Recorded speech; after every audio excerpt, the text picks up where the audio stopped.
So hello everyone, welcome back to my channel. आज हम पढ़ने वाले हैं पैब्लो नेरूदा की poem keeping quiet. So poem start होती है, now we will count to 12 and we will all keep still for once on the face of the earth let's not speak in any language, let's stop for 1 second and not move our arm so much. So यहाँ पे कवि सबसे कहते हैं, पूरी मानवता से कहते हैं कि चलिए सब लोग शांति से खड़े हो जाते हैं और खड़े होकर 1 से 12 तक गिनती गिनते हैं। अब यहाँ पे 1 से 12 तक ही क्यों बोला गया है? हो सकता है कि हमारे साल में जो महीने होते हैं वो 12 होते हैं, या फिर घड़ी में जो घंटे होते हैं वो भी कितने होते हैं, 12 घंटे का जो आपका दिन है और 12 घंटे की जो है तो रात होती है, इसलिए कवि ने ऐसा कहा हो। आगे कवि कहते हैं कि जैसे विभिन्न विभिन्न प्रांतों में, अलग अलग हिस्सों में, दुनिया के अलग अलग हिस्सों में अलग अलग भाषाएं बोली जाती हैं, तो कवि सबसे आग्रह करते हैं कि कुछ समय के लिए इन भाषाओं को ना बोला जाए, यानी कि शांति की जो आपकी जो शांति की एक वार्ता है वो शुरू करी जाए और किसी भी भाषा को ना बोला जाए, क्योंकि जो भाषा है वो शांति के रास्ते में बाधा बन सकती है। इसीलिए वो सभी लोगों से आग्रह करता है कि सब लोग शांति से खड़े रहें। आगे इसी स्टैंजा में कवि का कहना है कि आप अपनी बाहें ना हिलाएं। बाहें ना हिलाने से मतलब हथियारों से है, क्योंकि दुनिया में जो ये युद्ध छिड़ा हुआ है एक तरह का, जो देशों के बीच में, लोगों के बीच में अपने अपने हथियार डालने के लिए कवि ने लोगों से आग्रह किया है, ताकि हम शांति को बढ़ावा दे सकें। आगे कवि कहता है, it would be an exotic movement without rush, without engines, we would all be together in a sudden strangeness. कवि का आशय है कि यहाँ पे जो एग्जॉटिक मूवमेंट का इस्तेमाल किया गया, मतलब दुर्लभ स्थिति। कवि कहता है ये बहुत ही दुर्लभ स्थिति होगी जब कोई भी इंजन या कोई भी मशीन जो है वो काम नहीं करेगी, भीड़ भाड़ नहीं होगी, क्योंकि यहाँ पे सब कुछ क्या हो जाएगा, स्थिर हो जाएगा। जब हम एक साथ आएंगे और शांति से खड़े होंगे तो ये बहुत ही अजीब स्थिति हो जाएगी, क्योंकि दुनिया क्या है, दुनिया में शांति बिल्कुल भी नहीं है। कहीं पे लोगों के बीच में लड़ाई हो रही है, कहीं पे देशों के बीच में युद्ध हो रहा है। इसका मतलब है कि कवि पूरी तरह से जो दुनिया को है शांति रखने के लिए आग्रह कर रहा है। तो चलिए आगे चलते हैं। आगे हमारा नेक्स्ट स्टेंजा है, fishermen in the cold seas would not harm whales and the man gathering salt would look at his hurt hands.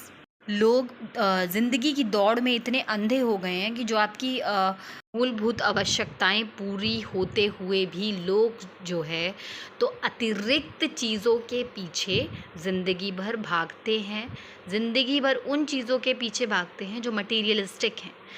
तो आगे कवि कहते हैं कि हासिल करने की इतनी ज़्यादा जल्दबाजी है लोगों के पास। कवि ऐसा इसलिए कह रहे हैं क्योंकि यहाँ पे बताया गया है कि किस तरह से मछुआरे जो हैं अपनी जीविका के लिए जानवरों को नुकसान पहुँचा रहे हैं। तो उसने जानवरों को नुकसान ना पहुँचाने का आग्रह किया है, और यहाँ पे व्हेल का उदाहरण देते हुए हमें ये चीज़ समझाई है कि भोजन या व्यापार के उद्देश्य से इनका शिकार ना किया जाए, कुछ समय के लिए इसे रोक दिया जाए। आगे कवि जो नमक इकट्ठा करने वाले जो लोग होते हैं उनके बारे में बोलता है कि उनके हाथ में इतनी ज़्यादा चोट लग चुकी है नमक इकट्ठा करते करते, क्योंकि जो उनके हाथ हैं वो पूरी तरह से फट चुके हैं।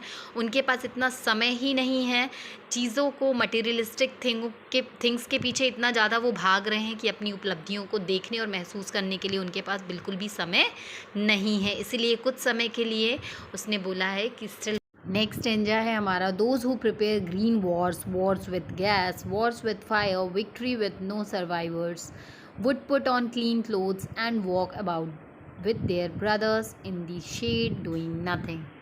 इस स्टैंजा में कवि उन सभी कामों को रोकने के लिए कहता है जो पर्यावरण को नुकसान पहुंचाते हैं।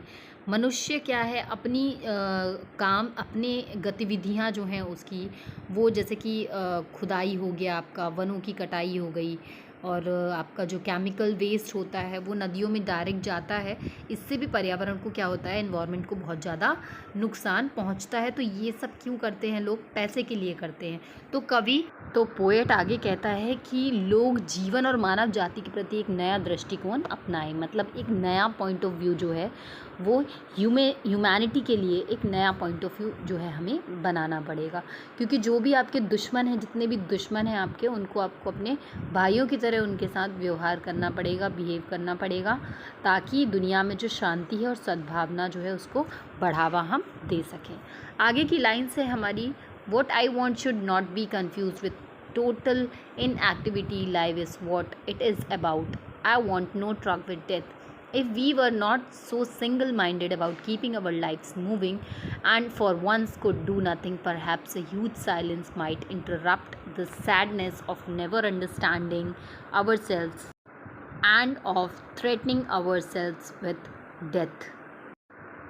तो यहाँ पे पोएट जो है वो लोगों से अपील कर रहा है कि जो वो काम कर रहे हैं, जो भी वो कर्म कर रहे हैं, उसका जो परिणाम है उसको भी दिमाग में लेकर आगे चलना चाहिए कि आप जो काम कर रहे हैं उसका क्या इम्पैक्ट पड़ने वाला है, कि क्या आप जो काम कर रहे हो वो दुनिया पर पॉजिटिव इम्पैक्ट डालेगा या फिर नेगेटिव इम्पैक्ट डालेगा। यहाँ पे जो पोएट है वो कह रहा है कि लोग इतने ज़्यादा ग्रीडी हैं, इतने ज़्यादा लालची हैं कि वो अपनी मौत आने के पहले, यानी कि मरने से पहले, वो उन सब चीज़ों को हासिल करना चाहते हैं जिसके पीछे वे लगातार भाग रहे हैं, जैसे कि मटीरियलिस्टिक थिंग जो है, पैसा है, गाड़ी है, बंगला है, इन सब चीज़ों के लिए लोग एक दूसरे को क्या कर रहे हैं, पीछे छोड़ना चाहते हैं एक दूसरे को, और ख़ुद क्या करना चाहते हैं, आगे निकलना चाहते हैं उन सभी मटीरियलिस्टिक चीज़ों को प्राप्त करने के लिए या पाने के लिए। वे मौत से डरते हैं, इसीलिए चाहते हैं कि मरने से पहले इन सब चीज़ों को वो हासिल कर लें। लेकिन यहाँ पे कवि ने क्या कहा है, पोएट ने लोगों को कुछ टाइम के लिए रुकने को कहा है, लेकिन कवि यानी कि पोएट कहते हैं कि कुछ समय के लिए हमें रुकना चाहिए और देखना चाहिए कि हमने अपने जीवन में कौन कौन सी चीज़ें जो हैं तो वो हासिल करी हैं, अब उनका आनंद लेने का समय जो है तो आ चुका है। आगे हमारी लाइन्स है, perhaps the earth can teach us as when everything seems dead and later proves to be alive. Now I will count up to 12 and you will keep quiet and I will go. आगे जो आपके poet है वो कहते हैं, तो इन lines में poet हमें नेचर का एग्जाम्पल देकर बताते हैं कि किस तरह से जो नेचर है वो ठंडी आने पे क्या हो जाता है, सब कुछ एकदम सर्दियों में सब कुछ क्या हो जाता है, जम जाता है, बेजान हो जाता है। लेकिन जैसे ही आपका वसंत ऋतु आता है, ये कह सकते हैं कि जैसे ही आपका स्प्रिंग सीज़न आता है तो सारी चीज़ें फिर से खिल उठती हैं, पेड़, पक्षी, नदी, जीवन मिल जाता है। ठीक उसी तरह से जो पोएट है कहते हैं कि मनुष्य को भी अपना जो काम है, कर्मों को थोड़ी समय के लिए रोक कर क्या करना चाहिए, शांति से अपने अंदर झांकना चाहिए कि अभी तक जो भी कर्म उसने किया है उसका क्या इम्पैक्ट जो है तो पड़ेगा। आगे कवि कहते हैं कि कुछ समय के लिए आप सब शांत हो जाइए और मैं 1 से लेकर 12 तक गिनती और शांत रखना यानी कि अपनी खुद की डिज़ायर्स पे काबू रखना, खुद को कंट्रोल करना। Subscribe for more